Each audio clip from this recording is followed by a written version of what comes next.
ये अपना question number कौन सा है? 10। टेक्स्ट बुक का page number 120।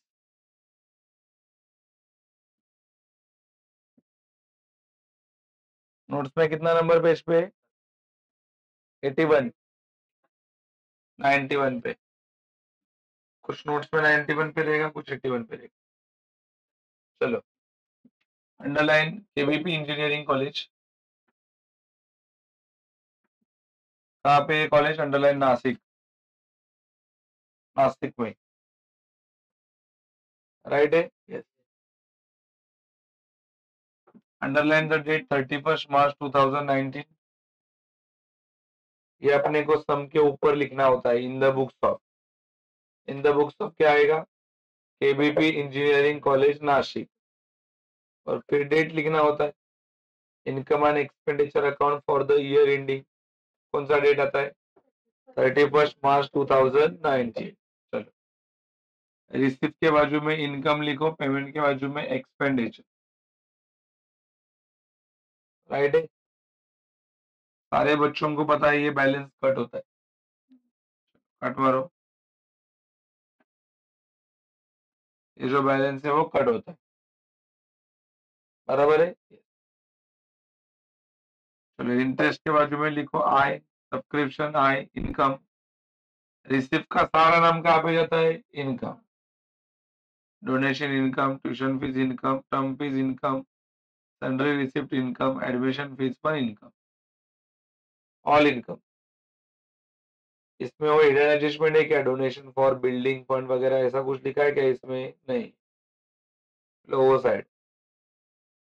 Salary to teaching staff expenditure, electricity charges expenditure, books asset, furniture asset, stationery expenditure, fixed deposit asset, cash in hand asset, कैशर bank पण asset.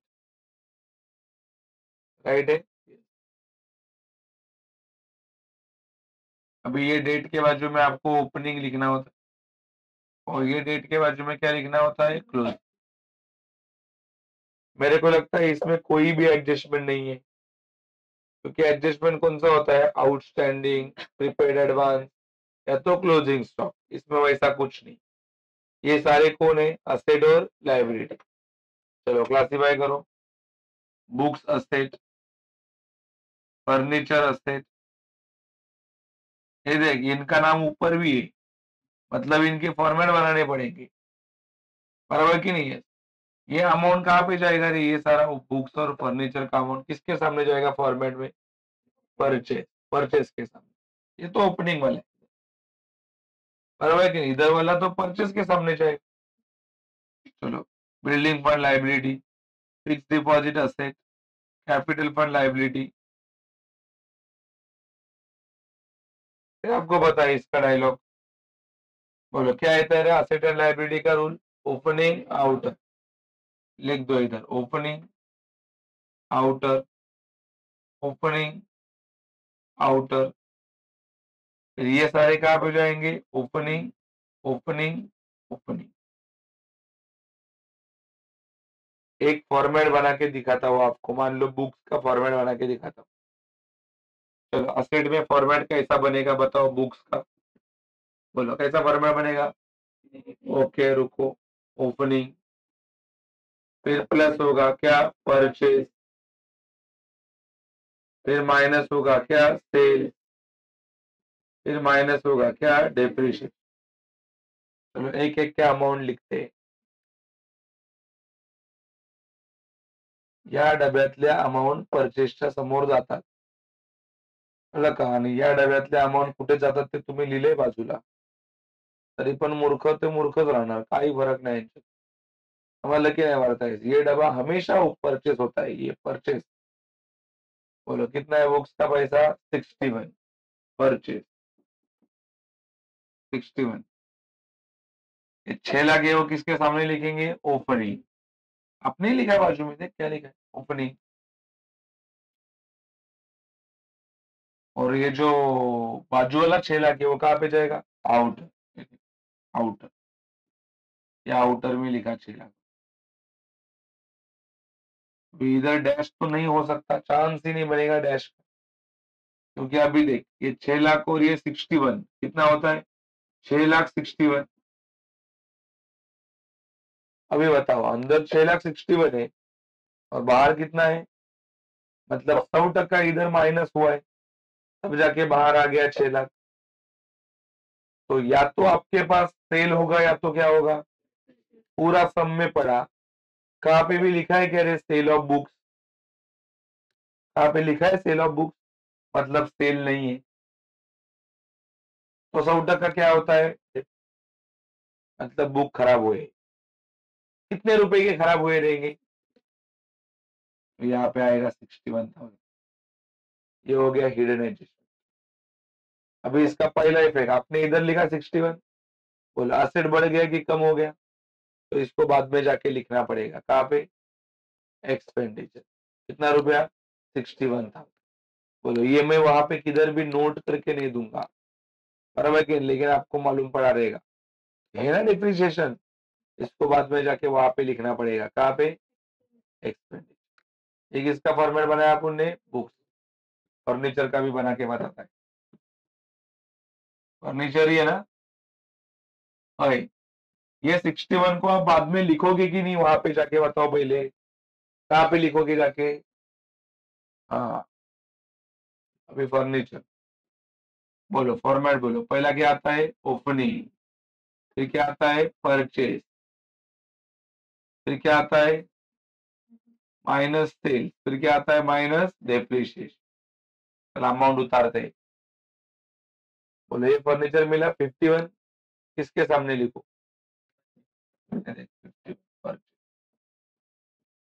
और इधर भी मिला फर्नीचर 3,19,000, और इधर कितना है, 3,19,000 किधर लिखेंगे, 3,19,000, और ये कितना है, कहाँ पे जाएगा, आउट, इकडे है ना, दूसरे कॉलम, इसको जोड़ेगा तो कितना होता है, 3,70,000। अब बताओ, सेल होता तो लिख के देता, आया है कि किधर सेल ऑफ फर्नीचर, मतलब ये डैश है, मतलब 100% डेप्रिसिएशन है, कितने का,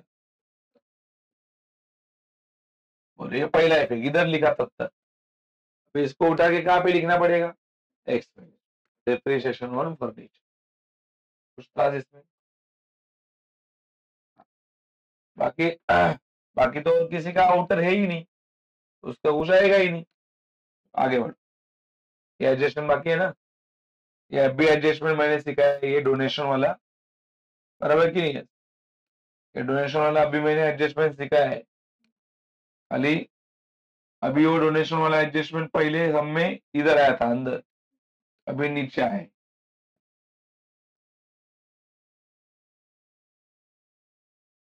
देख लो, ये देख, 50% donation are for building fund, underline building, 50% donation किसका है, बिल्डिंग फंड का,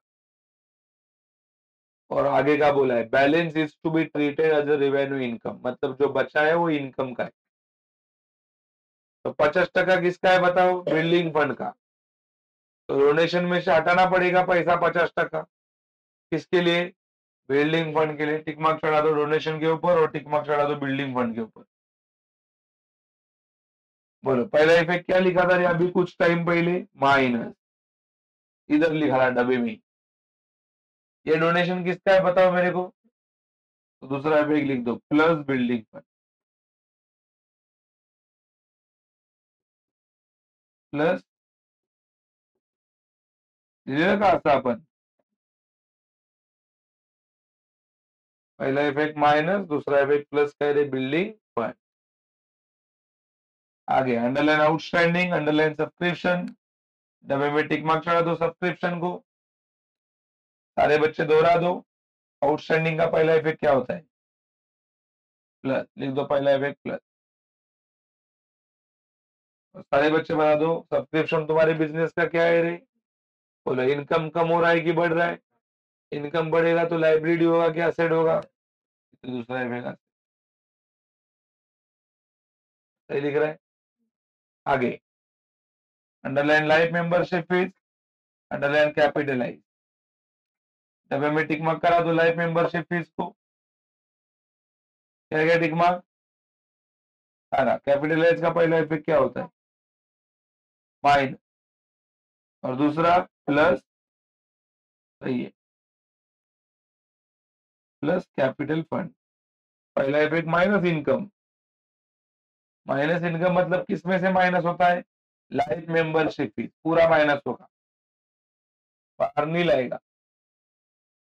लाइफ मेंबरशिप फीस कैपिटलाइज हुआ है कि नहीं, अमाउंट दिया गया इधर, मतलब पूरा लेस, और बाद में किधर जाके ऐड करेंगे, कैपिटल फंड।